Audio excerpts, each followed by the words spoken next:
The laboratory was falling apart around Tellman's head. Another explosion rocked the orbital station, and he grabbed the console to keep from floating into the ceiling. His three-fingered hands moved quickly across the controls, trying to finish the distress signal before the Kresh swarm broke through the final shields. "How much longer?" his assistant cried out from across the room. 2 minutes, maybe less." Tellman's voice was surprisingly calm for someone about to die. The Valerian people were peaceful. They had been peaceful for 10,000 years. They built beautiful cities, created art, studied the stars with wonder. They had never needed weapons because they had never imagined anyone would want to hurt them. They had been wrong. The Kresh swarm had appeared in their system 3 days ago. The massive organic ships had ignored all attempts at communication. They simply began consuming everything in their path. 2 planets were already gone, their populations devoured, their resources absorbed into the endless hunger of the swarm. Tellman entered the final coordinates for the Quilnar Alliance. The Alliance would send peacekeepers. They would negotiate. They would find a solution that didn't involve violence because that's what civilized species did. His fingers hesitated over the transmit button as another explosion sent debris spinning past the window. He could see the Kresh bioships in the distance, massive and terrible, moving toward the station like predators stalking prey. He pressed the button. The quantum relay hummed to life, sending the distress signal across space faster than light itself. Tellman allowed himself a small moment of hope. Help was coming. The Alliance would save them. He didn't know that a solar flare had erupted between his station and Alliance space at the exact moment he transmitted. He didn't know that the quantum relay had bounced, redirected, scattered across space like light through broken glass. He didn't know that his desperate plea for help was racing toward a small yellow star in an uncharted sector, toward the third planet from that star, toward a species that the galaxy had never met. He didn't know he had just made first contact with Earth. Admiral Tae-sung was reviewing supply reports when the alarm started. He looked up from his desk aboard the UNS Indomitable, a warship that had been patrolling the outer rim of human space for 6 months. It was boring duty. Humanity had reached the stars 50 years ago and found them empty. No aliens. No ancient civilizations. Nothing but rocks and gas and the cold silence of space. "What is it?" he asked, stepping onto the bridge. Ji-won looked up from her tactical station. Her face was pale. "We're receiving a signal. It's not human." The bridge went silent. Every person stopped what they were doing and turned to stare at the main screen. Tae-sung felt his heart beat faster. In 50 years of space exploration, humanity had never found evidence of alien life. And now, out here in the dark, something was calling to them. "Can you decode it?" he asked. Nari, the communications officer, shook her head. "It's garbled. The signal bounced through something, maybe a stellar event. I'm getting fragments, mathematics, star charts, and..." She paused, her fingers flying across her console. "Admiral, I think it's a distress call."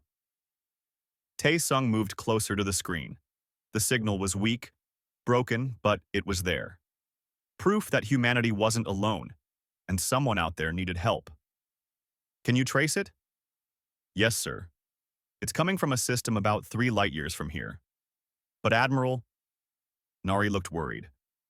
"There are multiple signals coming from that area, not just the distress call. There's a lot of activity, energy signatures I've never seen before."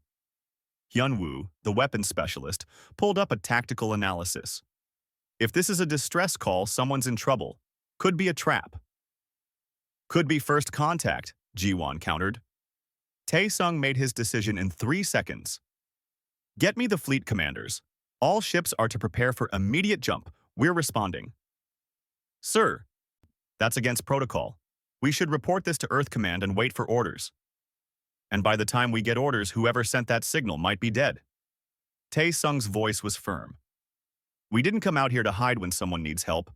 Prepare the jump." The crew moved quickly. The UNS Indomitable was joined by 11 other warships, forming a battle group designed to protect human colonies from pirates and asteroids. They weren't explorers. They were soldiers. But they were also the only humans close enough to respond. Subin, the chief engineer, ran final checks on the faster-than-light drive. Admiral, we're ready, but jumping into an unknown situation with possible hostiles. We're going in blind. Then we better be ready for anything. Tae-sung sat in his command chair and looked at the faces of his crew. They were scared. He was scared too, but they were also excited.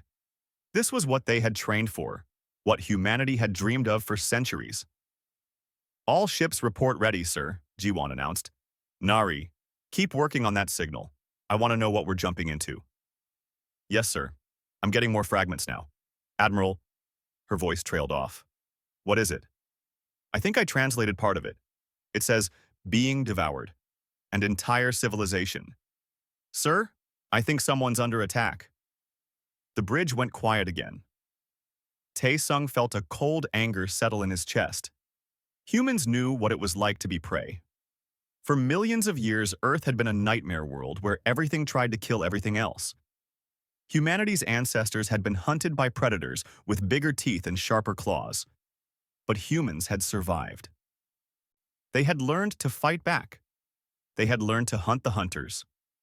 All ships, Tae-sung said, into the fleet communication channel. We're jumping in hot. Weapons free on hostile targets. If someone out there is being attacked, we're going to even the odds. The 12 human warships activated their drives simultaneously. Space twisted around them as they punched a hole through reality itself, jumping across 3 light years in the blink of an eye. They emerged into chaos. The view screen filled with horror. Massive organic ships, each one the size of a city, swarmed through the system like locusts. Smaller vessels tried to defend against them, firing weapons that seemed to barely scratch the bioships' hulls. As Tae-sung watched, one of the defenders was caught by a Kresh ship. Organic tentacles wrapped around it, pulling it into a gaping maw that opened in the bioship's side. Get me a tactical count, Tae-sung ordered. Hyun-woo's voice was tight. I count 52 large hostiles, maybe 300 smaller ones. Defending force is down to 18 ships. Admiral, they're losing badly. Identify the defenders. Are they the ones who sent the signal? Nari worked frantically. Yes, sir. They're broadcasting on multiple frequencies, calling for help, calling for the Quilnar Alliance. She paused. They're not calling for us. Tae-sung smiled, but there was no humor in it. Then they're about to get a surprise. Ji-won, broadcast to the defenders. Tell them help has arrived. Hyun-woo, target the nearest hostile vessels. Show them what Earth sends when we get a distress call. The human fleet moved forward as one, weapons powering up. Shields at maximum, 12 warships against hundreds of alien bioships. The odds were terrible. But the Kresh swarm had never met humans before. They had never met a species from a death world, a species that had evolved by fighting every single day to survive. They were about to learn. All ships, Tae-sung commanded, engage. The UNS Indomitable opened fire. The first railgun shot crossed the distance between the Indomitable and the nearest Kresh bioship in 2 seconds. The solid metal projectile, accelerated to a fraction of light speed, hit the organic vessel with the force of a small nuclear weapon. It punched through the bioship's hull, through whatever passed for its internal organs, and out the other side. The shot kept going and hit a second bioship behind the first. Both ships exploded. Direct hit, Hyun-woo reported. Target destroyed. Secondary target destroyed. Tae-sung nodded. Continue firing. All ships, spread out and engage at will. The human fleet split into groups, each one moving with practiced precision. The Kresh swarm had overwhelming numbers, but they moved slowly, predictably. They were used to fighting species that ran away or surrendered. They had never fought anyone who charged straight at them. Tellman watched from his damaged station as the new ships attacked. His analytical mind was racing, trying to understand what he was seeing. The newcomers' ships were small compared to the Kresh bioships, but they moved faster, turned sharper. And their weapons. He had never seen weapons like these. Are those kinetic projectiles? His assistant asked in disbelief. I think so, but the velocity. No civilized species uses kinetic weapons. They're too primitive, too dangerous. Another human ship fired. A Kresh bioship broke apart, pieces spinning into space. The humans weren't trying to disable their enemies. They weren't trying to capture them. They were destroying them completely. Tellman's communication console lit up. The new species was trying to contact them. He activated it with shaking hands. A face appeared on his screen. It looked almost Valerian, but wrong. 2 eyes instead of 3. Hair instead of sensory fronds. The mouth had too many teeth. The being spoke in a language Telman didn't know, but his computer translated quickly. This is Captain G1 of the United Nations starship Indomitable. We received your distress call. We're engaging hostile forces. Wait, Tellman said urgently. You don't understand. The Kresh swarm is too powerful. You must retreat and call for the Quilnar Alliance. They will negotiate a peaceful solution. There was a pause. G1 tilted her head, and Tellman saw something in her eyes that made him afraid. It wasn't fear. It was the opposite of fear. Negotiate, she said. With those things eating your planets? No. We don't negotiate with predators. We hunt them. The communication cut off. Tellman stared at the blank screen in horror. What kind of species were these? What kind of civilization's first instinct was to hunt? On the Indomitable's bridge, Ji-Wan turned to Tae-Sung. They want us to wait for someone called the Quilnar Alliance to negotiate. Can't negotiate with something trying to eat you, Tae-Sung said flatly. Subin, how are our shields holding? Shields at 70%. Those bioweapons they're firing are corrosive, but our ablative armor is handling it. We're built tougher than their usual targets. Good. Hyunwoo, target their larger ships. Let's break their command structure. The battle intensified. Human ships wove between the slower Kresh vessels, firing precisely, conserving ammunition, but making every shot count. When a Kresh bioship tried to grapple the destroyer Soul's Fury, the human ship reversed engines and fired thrusters simultaneously, spinning away at a velocity that would have killed most species from the gravitational force. The Kresh ship's organic tentacles grabbed empty space. The Soul's Fury completed its spin and fired a full salvo of missiles into the Kresh ship's open maw. The bioship died from the inside out. They're adapting, Hyunwoo warned. The swarm is changing formation. They're trying to surround us. Let them try. All ships, form up on the Indomitable. We're going straight through their center line. Ji-Wan looked at the tactical display. The Kresh swarm was forming a wall of bioships, trying to trap the human fleet against the planet. Standard military tactics would suggest retreating, regrouping. But Tae-Sung wasn't retreating. Sir, that's suicide. There are too many of them. It would be suicide for them, Tae-Sung said calmly. They're used to fighting scared prey. We're not prey. Nari, broadcast to the Kresh on all frequencies. What should I say? Tell them to move or die. The human fleet accelerated directly toward the Kresh wall. The bioships didn't move. They probably didn't believe these small ships would actually attack. They were wrong. The Indomitable hit the Kresh line like a hammer. Railguns fired continuously, nuclear-tipped missiles streaked through space, and plasma lances carved through organic hulls. The human ships didn't slow down. They smashed through the Kresh formation, weapons blazing, shields absorbing hits that would have crippled other vessels. Subin rerouted power from life support to shields, then from shields to weapons, balancing the ship systems with split-second timing. Hull breach on deck 7, sealing it now. Shields at 40%. Keep us in the fight, Tae-Sung ordered. The Kresh swarm had never experienced anything like this. Species didn't attack them. Species ran from them or surrendered to them. But these newcomers fought with a ferocity that seemed insane. When a human ship took damage, it didn't retreat. It fought harder. Tellman watched 3 human ships gang up on a Kresh hive ship, the largest bioship in the system. They circled it like sharks, firing from different angles, coordinating their attacks with precision. The hive ship tried to defend itself, but it was designed to fight slow-moving targets. The human ships were fast, aggressive, and absolutely fearless. The hive ship exploded. The shockwave destroyed 2 smaller Kresh vessels and damaged a dozen more. Impossible, Tellman whispered. The Kresh swarm began to retreat. For the first time in their species' history, they were the ones running away. The bioships turned and accelerated toward the edge of the system, toward a nearby nebula where sensors couldn't track them. Tellman felt relief flood through him. It was over. The humans had saved them. Now the strange warriors would leave, and the Valerians could go back to their peaceful lives. Then he heard Jiwan's voice on the open channel. "All human vessels, pursue. Do not let them escape." "What?" Tellman activated his communication again. "No, please, the nebula is too dangerous. Navigation is impossible. You'll be lost in there." Taesung's face appeared on his screen this time. The Admiral looked tired but determined.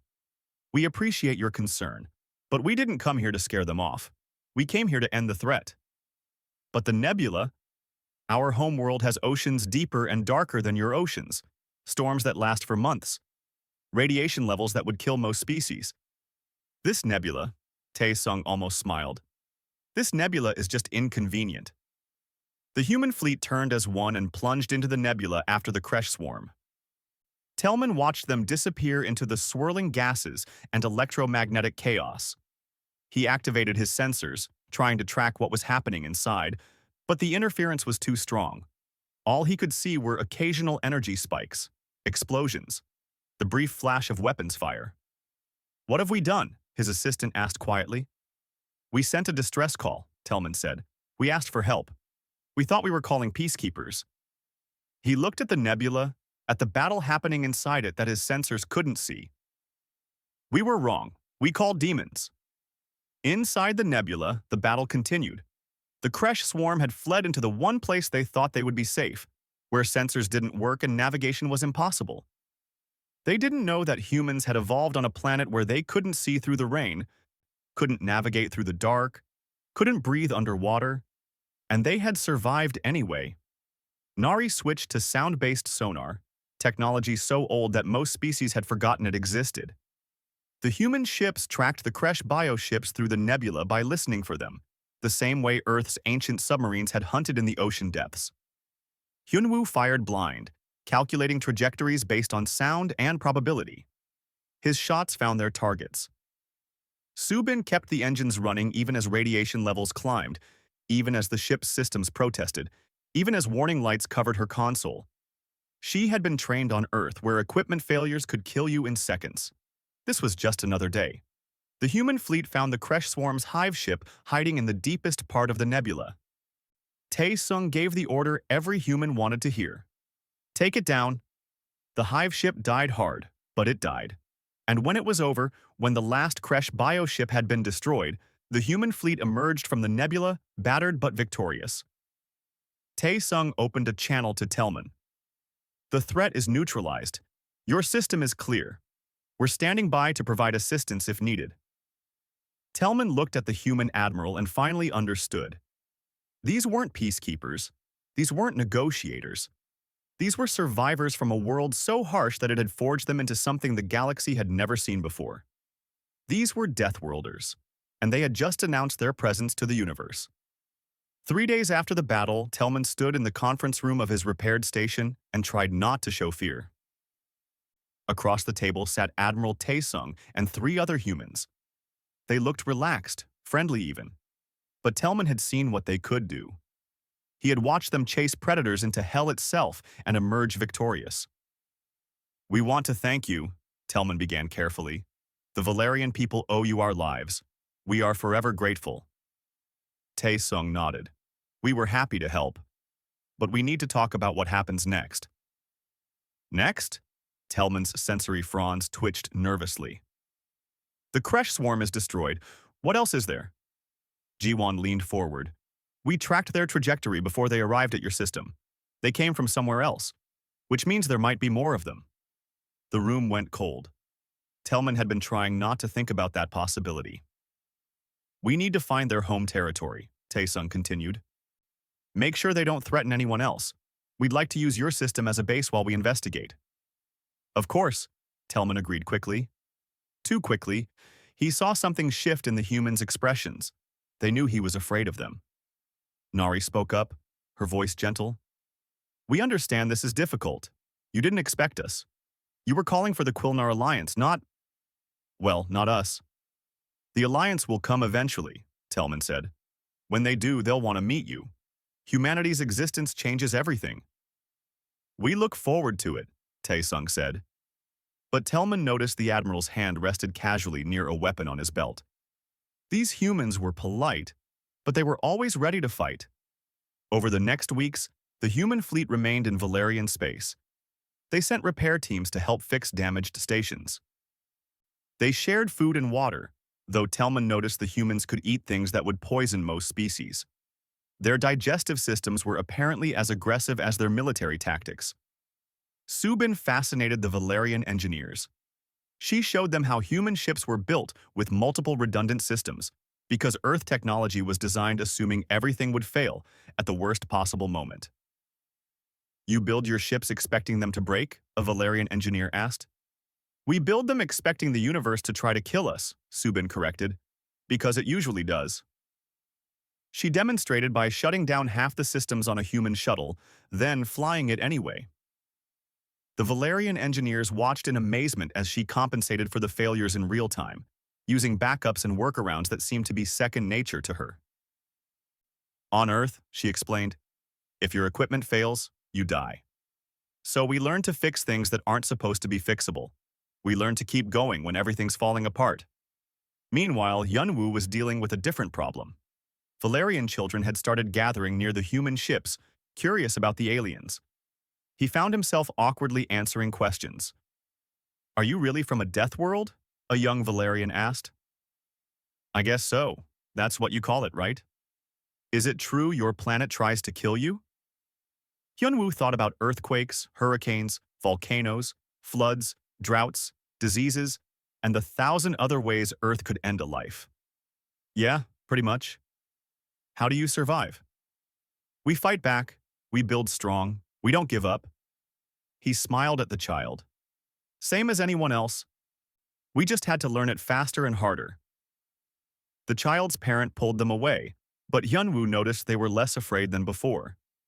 Maybe that was progress. On the Indomitable, Nari was making a breakthrough with the Valerian language and culture databases. She had been cross-referencing everything, trying to understand galactic civilization. What she found worried her. Admiral, she reported to Tae-sung, I've been reading about the Quilnar Alliance. They're a coalition of peaceful species. They resolve conflicts through diplomacy, negotiation, and economic pressure. Sounds reasonable. It is. But, Admiral, they've never fought a war. Not in their entire recorded history. None of the Alliance species have. Tae-sung absorbed that. None of them? No, sir.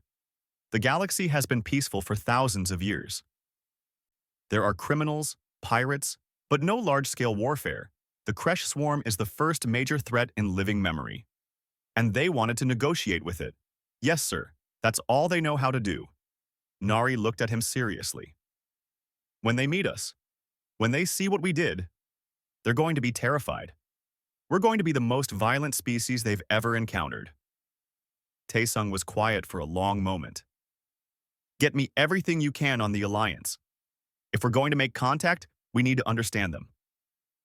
The situation changed 1 week later when sensors detected a new fleet entering Valerian space. 30 ships, larger and more advanced than anything the humans had seen. They broadcast on all frequencies in hundreds of languages. This is Ambassador Dong-hyun of the Quilnar Alliance. We are responding to the Valerian distress call. Please identify yourselves. Tellman rushed to the communication console, relief flooding through him. The Alliance was here. They would know what to do. They would handle the situation with the humans professionally.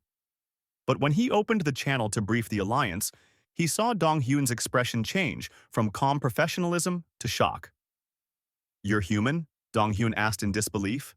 Yes, I'm Ambassador Dong-hyun, representing Earth and humanity. We responded to the Valerian distress call and eliminated the Kresh Swarm threat.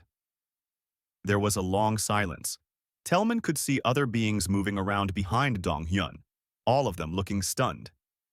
You eliminated the Kresh Swarm? The entire swarm? Yes, Ambassador. We're currently securing the area and investigating their origin point. Another pause. We need to speak immediately. All parties. This is This is unprecedented. The meeting took place on a neutral Alliance ship. Tellman watched as humans and Alliance representatives faced each other for the first time. Dong Hyun had brought 6 other species, each one representing a different Alliance world. They all stared at the humans with varying degrees of shock and fear. "Let me understand this clearly," said a tall, crystalline being named Vex. "You received a distress call and immediately responded with military force?" "That's correct," Taesung confirmed. "Without consulting anyone? Without attempting communication?" "We attempted communication. The hostile forces ignored it. They were actively destroying Valerian population centers. We acted to preserve life." "By taking life," another Alliance representative said, "you destroyed hundreds of Kresh bioships."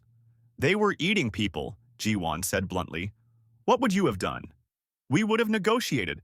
We would have offered them alternative resources, territory exchanges, anything to avoid violence." Hyunwoo spoke up. "You can't negotiate with something that sees you as food." The Alliance representatives looked at each other in confusion. This concept seemed foreign to them. The idea that some threats couldn't be talked down, that some enemies would never stop until they were stopped, didn't fit their worldview. Dong Hyun tried to bridge the gap. "Please understand, the Alliance has maintained peace for 3,000 years. We've resolved countless conflicts through diplomacy. The idea of jumping straight to warfare is difficult for us." "And please understand," Taesung responded, "that Earth didn't have that luxury. Our history is full of species competing for resources, of natural disasters, of diseases, of predators. We learned to defend ourselves because nothing else would." "That's what concerns us," Vex said quietly. "You're a species that evolved by fighting, by conquering. How do we know you won't turn that aggression on us?" The room went silent. It was the question everyone was thinking, but no one had dared to ask. Taesung stood up slowly. "You want to know if we're dangerous? Yes, we are. We come from a world that forged us in fire and pain and blood. We know how to fight because we've been fighting for survival since before we could walk upright." He looked at each Alliance representative in turn. "But we also know the difference between predators and people. The Kresh swarm were predators. You're people. And we defend people." "How can we be sure?" Vex pressed. "You can't," Ji-won answered honestly. "You have to decide if you trust us. But ask yourselves this. If the Kresh swarm had reached your worlds, what would you have done? Would negotiation have saved you? Or would you have wished for someone, anyone, who knew how to fight back?" Tellman spoke up for the first time. "They saved us. When all hope was lost, when we thought we would watch our species die, they came. They fought. They bled for us." He looked at the Alliance representatives. "I was afraid of them too. I still am. Sometimes. But I'm alive because of them. My people are alive because of them." The meeting ended without resolution, but Dong Hyun pulled Taesung aside privately. "This isn't easy for the Alliance," he admitted. "We've never met anyone like you. But I've studied your radio transmissions, your history, everything we could gather. You're not conquerors. You're survivors. There's a difference. I hope the Alliance can see that. Some will, some won't. But I'll make them understand." Dong Hyun smiled slightly. "Besides, the galaxy is bigger and more dangerous than we thought.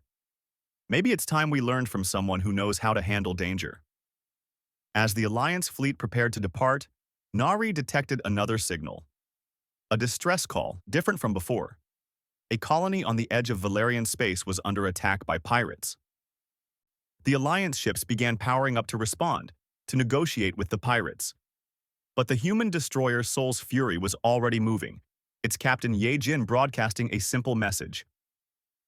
"We're closer. We'll handle it." Tellman watched the destroyer accelerate away and wondered if the galaxy was ready for humanity. He suspected the answer was no, but ready or not, the Deathworlders were here. The pirate base was hidden inside a hollowed-out asteroid, carefully camouflaged and protected by sensor jammers. The pirates had been raiding Valerian colonies for months, taking advantage of the chaos caused by the Kresh swarm. They had never faced serious resistance. The Valerians were peaceful. The Alliance was slow to respond. It was easy money. Then, the Soul's Fury arrived. Captain Yejin studied the tactical display. 15 pirate ships, armed and shielded, surrounding the asteroid base. They were broadcasting demands to the Valerian colony below: surrender all resources or face destruction. Open a channel, Yejin ordered. Her communications officer complied. The pirate leader's face appeared on screen, a reptilian species Yejin didn't recognize. He looked amused. What's this? One little ship? The Valerians must be desperate. This is Captain Yejin of the United Nations destroyer Soul's Fury. You are attacking civilians. Power down your weapons immediately and prepare to be boarded. The pirate leader laughed. Boarded? By one ship? I don't think so, little human. Turn around and go home, or we'll add your wreckage to our collection.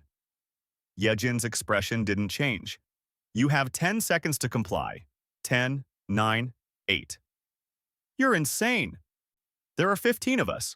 7, 6, 5. The pirate leader's amusement faded. He cut the channel and his ship's powered weapons. All 15 of them against one human destroyer. 4, 3, 2, 1. Yejin leaned back in her chair. Fire.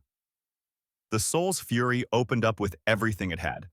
Railguns, missiles, plasma lances, all fired in a carefully coordinated sequence. The pirate ships scattered, but they were used to fighting slow-moving targets. The destroyer moved like nothing they had ever seen, spinning and weaving while maintaining continuous fire. 3 pirate ships died in the first 30 seconds. The remaining 12 tried to coordinate a response, but Yejin was already inside their formation, forcing them to risk hitting each other if they fired. Her crew worked with perfect precision, each member knowing exactly what to do. They had trained for this. Earth's military didn't believe in fair fights. They believed in winning. 5 more pirates fell in the next minute. The survivors finally realized they were outmatched and tried to flee, but the Soul's Fury was faster. Yejin picked them off one by one as they scattered. When the last pirate ship exploded, she opened a channel to the asteroid base. This is Captain Yejin. Surrender now, and you'll be turned over to Alliance authorities. Resist, and I'll crack that asteroid like an egg. You have 30 seconds. The base surrendered in 10. The entire battle lasted less than 5 minutes.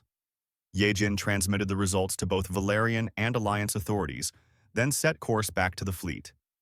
She didn't think much of it. It was just another pirate raid stopped. Just another day of work. But the pirates had been broadcasting during the battle. Their distress calls, their panic, their final transmissions, all went out across pirate communication networks. Within hours, every criminal in that sector knew what had happened. One human ship had destroyed 15 pirate vessels in 5 minutes. The message spread quickly. Stay away from human-protected space.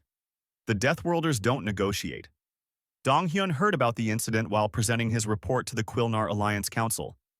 The massive chamber held representatives from 40 different species, all of them listening intently as he described his meeting with humanity. They are aggressive, Donghyun admitted. They come from a world classified as Class 12 Deathworld, the highest classification we have. Their entire evolutionary history is based on survival through competition and adaptation to hostile conditions. A council member, a floating gas being named Whisper, spoke up. Class 12? Are you certain? The highest classification we've previously encountered was Class 6. I'm certain. I've reviewed their planet's data. Earth has extreme temperature variations, deadly weather patterns, dangerous megafauna, microscopic predators called diseases, and more. The humans evolved by fighting for every resource, every day. And now they're in space, another council member said grimly. Armed with weapons we've never seen. Fighting with tactics we don't understand. They saved the Valerians, Donghyun reminded them. When the Kresh swarm was devouring their worlds, humanity responded. With violence. With defense. There's a difference. The council chamber erupted in debate. Some wanted to isolate humanity, to quarantine them in their own sector. Others argued for integration, for learning from them. Still others feared that any interaction would lead to conflict. Donghyun waited for the noise to die down. Council members, I understand your concerns, but we need to face reality. The Kresh swarm was the first major threat in our recorded history. We had no answer for them. We were prepared to negotiate with creatures that saw us as food. He paused. Humanity had an answer. They fought. They won. And they're offering to help protect us. At what cost? Whisper asked. What do they want in return? Nothing. They want friendship, trade, knowledge exchange, but they don't demand anything. They helped the Valerians because someone needed help. A council member named Brightscales, a lizard-like being, spoke carefully. Ambassador Dong Hyun, you are human yourself. Can we trust your judgment on this matter? Dong Hyun had expected this question. I am human, yes. My ancestors left Earth 200 years ago as part of a colonization program, but I was raised in Earth culture, educated in Earth schools. I know what we are. He looked at Brightscales directly. We are dangerous. Every human is trained from childhood to handle danger because our world is dangerous. We learn to fight because fighting is survival, but we also learn compassion, cooperation, and sacrifice. We understand the value of peace because we've seen the cost of war. The council remained divided, but they agreed to continue dialogue. Humanity would be granted provisional contact status. No formal alliance, but no isolation either. It was the safest compromise. Back on the Indomitable, Tae-sung received reports from across human-controlled space. The reaction from various alien species was mixed. Some were curious. Many were afraid. A few were hostile. We're getting reports of alien ships avoiding our patrols, Ji-won reported. Even merchant vessels are taking longer routes to stay away from us. Can't blame them, Tae-sung said. We're the new scary thing in their neighborhood. Nari looked up from her station. Sir, I've been monitoring alien communications. The word Deathworlder is spreading. Some species are using it as a warning. Others are using it as a slur. And some, Hyunwoo added, are asking to hire us as security. That was new. Tae-sung reviewed the requests. 3 different merchant convoys, 2 mining operations, and 1 colony world were all asking if humans would be willing to provide protection. The galaxy's fear of humanity was being tempered by something else. The realization that having scary neighbors might be useful if those neighbors were on your side. Subin proposed an idea. What if we offered training? Not combat training necessarily, but survival training. How to design systems that keep working when everything goes wrong. How to prepare for disasters. The things we know because we had to learn them. It was a good idea. Tae-sung approved it, and Subin started organizing engineering exchanges. Valerian engineers were the first to sign up, eager to learn from the species that had saved them. But not everyone was happy about humanity's arrival. On a distant world, a pirate lord named Vex Karn was planning. He had lost ships to the humans. He had lost reputation. The criminal networks were calling humans dangerous, avoiding human space entirely. Vex Karn saw opportunity. If he could defeat the humans, prove they weren't invincible, his reputation would soar. He began gathering forces, ships, weapons, mercenaries. He would strike at a human target, show the galaxy that Deathworlders could bleed. Meanwhile, Telman was adjusting to the new reality. Human presence in Valerian space had become permanent. They had established a small base, nothing threatening, just enough to coordinate patrols and provide rapid response if needed. Young Valerians were fascinated by the humans. They wanted to learn about Earth, about Deathworld survival, about the strange species that had appeared from nowhere to save them. Telman found himself mediating cultural exchanges, explaining human customs to his people and Valerian customs to the humans. It was during one of these exchanges that a young Valerian named Kess asked Hyunwoo a simple question. Why did you help us? You didn't know us. We couldn't offer you anything. Why risk your lives? Hyunwoo thought about it for a moment. Because someone was in trouble. Because we could help. Because he struggled to put it into words. Because that's what people do. You see someone drowning, you jump in to save them. You don't think about it.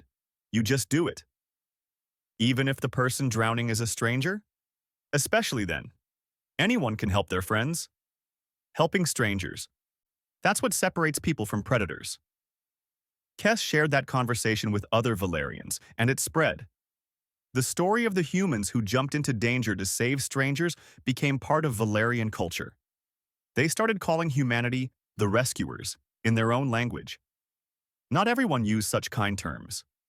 But slowly, carefully, the galaxy was adjusting to the presence of Deathworlders. Dong Hyun worked tirelessly to build bridges between humanity and the Alliance. He organized meetings, cultural exchanges, trade agreements. It was slow work. Trust wasn't built overnight, especially when one party could destroy the other party's ships without breaking a sweat. But progress was being made, until Vexkarn made his move. The pirate lord attacked a human supply convoy in neutral space. 3 transport ships, lightly armed, carrying food and medical supplies to a colony. Vexkarn brought 20 warships. He broadcast his attack across criminal networks, showing the galaxy that humans could be beaten. The convoy's escorts, 2 human frigates, fought back fiercely. But they were outnumbered 10 to 1. One frigate was destroyed. The other was badly damaged. Vexkarn was moments from claiming victory when new ships appeared. The Soul's Fury dropped out of faster-than-light travel, followed by 3 other human destroyers. They had been on patrol nearby and heard the distress call. Yejin's voice cut across all frequencies. "This is Captain Yejin. You just made a very big mistake." The battle was short and brutal. The human destroyers tore through Vexkarn's fleet like wolves through sheep. His ships were armed for raiding, not for fighting military vessels. Half his fleet was gone in the first 2 minutes. Vexkarn tried to flee, but Yejin was faster. Her ship caught his flagship and disabled its engines with a precision shot. Then she broadcast on all criminal networks. "This is what happens when you attack humans. This is what happens when you attack our friends. This is what happens when you mistake mercy for weakness. Tell everyone. Tell them what you saw here today." She let Vexkarn's crew survive. Let them spread the word. The message was clear. Humanity could be friends with those who sought peace. But to those who threatened innocence, to those who saw kindness as weakness, humanity was something else entirely. The galaxy was learning. Humanity wasn't going away. They were here, they were strong, and they had a very simple rule: leave peaceful people alone or face the consequences. It was a lesson the galaxy was learning quickly. 6 months had passed since humanity's first contact with the galaxy. The new human Valerian joint station hung in orbit above Valeria Prime, a symbol of cooperation between species that couldn't have been more different. The station was a marvel of engineering, combining Valerian elegance with human durability. Beautiful, but built to survive anything. Admiral Tae-sung stood in the observation deck, watching construction crews finish the final sections. Beside him, Telman watched the same scene with very different thoughts. "Your people work so hard," Telman observed. "Even in vacuum, in radiation, in conditions that would kill my kind in minutes." "We're used to it," Tae-sung replied. "On Earth, you either adapt or you die. We learn to adapt. Is that why you teach us so freely? Subin has shown our engineers more in 6 months than we've learned in centuries." Tae-sung smiled. "She's teaching you how to survive. If we're going to be neighbors, we want our neighbors to be strong. Strong neighbors make strong communities." The peace was about to be tested. Nari rushed into the observation deck, her face pale. "Admiral, we're receiving reports. The Kresh swarm is back. Multiple systems reporting attacks. Alliance Command is calling for emergency council." The Quilnar Alliance Emergency Council met via holographic projection. 40 species, all talking at once, all panicking. The Kresh swarm had returned with massive numbers, attacking on multiple fronts simultaneously. The previous swarm had been a scouting force. This was an invasion. Dong Hyun stood at the human delegation's position, trying to be heard over the chaos. Finally, he simply shut down the other audio feeds. "Council members, panic won't help us. We need a coordinated response." "What response?" Brightscales demanded. "We don't have a military. We've never needed one." "You have us," Jiwon said quietly. She had been promoted to captain after her actions in the first Kresh battle. "Humanity has 12 warships in this sector. We can help." 12 ships against thousands? Whisper's gas form swirled with distress. "The Kresh brought an armada. You're outnumbered hundreds to one." "We faced worse odds," Taesung said, joining the conference. "But Captain Ji-won is right. 12 ships won't be enough. We need a fleet, we need coordination, and we need every species to contribute what they can." "We can't fight," another council member protested. "Our species doesn't have weapons. Then build them. Now. Today." Taesung's voice was firm. "Or find another way to contribute. Medical ships, supply vessels, evacuation transports. This isn't just humanity's fight. If the swarm wins, they'll consume everything." Dong-hyun stepped forward. "Admiral Taesung is right. We've had peace for so long we forgot that peace must be defended. Humanity has shown us what defense looks like. Maybe it's time we learned." The council argued for another hour, but eventually agreed. They would form a joint response force. Humanity would lead the military operations. The alliance would provide support, resources, and coordination. It was a fragile alliance, but it was better than nothing. The formation of the Deathworld Compact happened quickly. Taesung was given command of a combined fleet. The human warships were the core fighting force, but alliance species contributed in other ways. Valerian ships, fast and agile, became scouts and communications relays. The crystalline Vex species provided energy shields. Gas-being ships could operate in nebulas and cosmic storms. Subin worked day and night with alien engineers, teaching them how to retrofit their peaceful vessels for combat. She showed them redundancy systems, emergency protocols, damage control procedures. The things humans knew because their world tried to kill them every day. "You're not building warships," she explained to a group of terrified engineers. "You're building lifeboats that can fight. Your job is to save people. But if something tries to stop you from saving people, you need to get past it. That's all combat is, refusing to let bad things stop you from doing good things." It was a very human way of thinking. It started to spread. Hyunwoo trained alliance crews on weapons systems. Most species had never fired a weapon at another living thing. They struggled with the concept. "I can't do this," a Valerian weapons officer said during training. "I can't destroy someone else's ship. What if there are people inside?" "There are always people inside," Hyunwoo said gently. "But the Kresh swarm doesn't care about that. They'll eat those people if you don't stop them. So you make a choice. Do nothing and let innocents die, or do something hard and save them. It's not easy. It's never easy. But it's necessary." The Valerian officer thought about it. Remembered watching the Kresh consume his homeworld. Remembered human ships arriving to save them. He nodded slowly. "Teach me." Nari coordinated communications across dozens of species, each with different languages and protocols.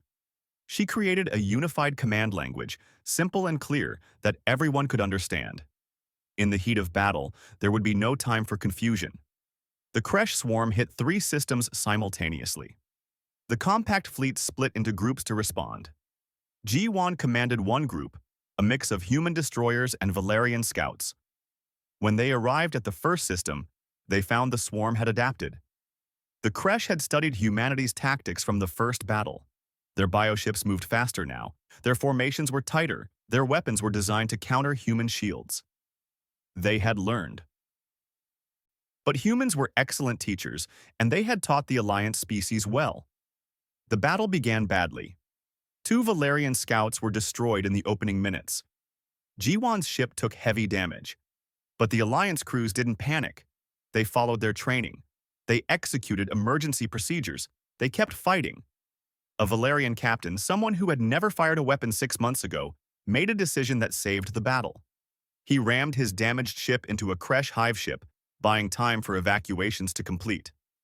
Before anyone could stop him, before anyone could tell him not to sacrifice himself, he was gone. The humans had shown the galaxy how to fight. The Valerians were showing the galaxy how to be brave. The battle turned. Ji-won coordinated a counterattack using human firepower and Valerian speed together. The swarm couldn't adapt fast enough.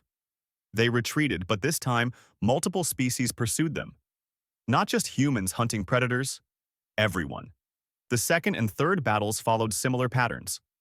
The swarm was strong, but the compact was learning, growing, adapting faster than the Kresh could evolve. The final confrontation came at a nebula cluster, the suspected location of the Kresh home territory.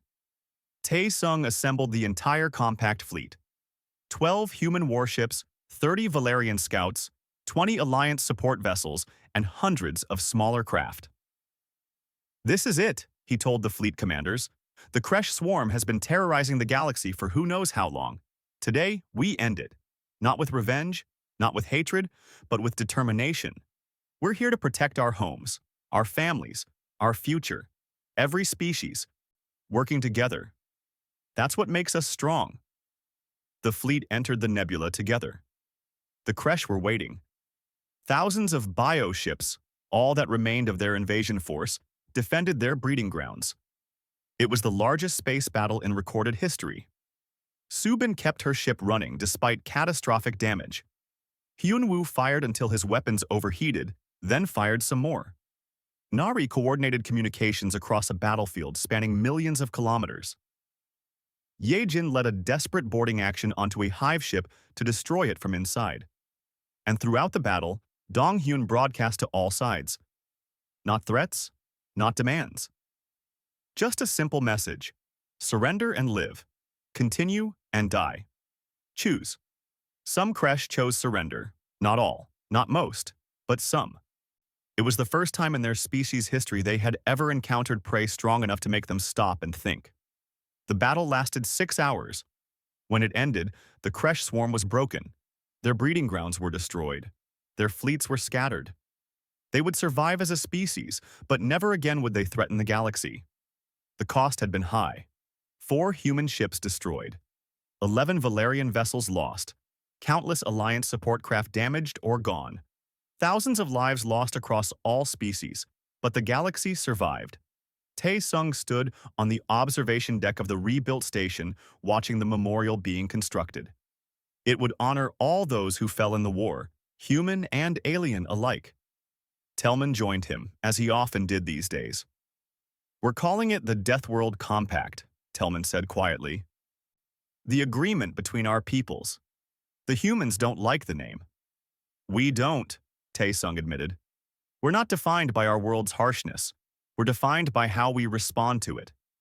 That's exactly why the name fits. You respond to harshness by becoming stronger, by helping others become stronger, by refusing to let the universe beat you."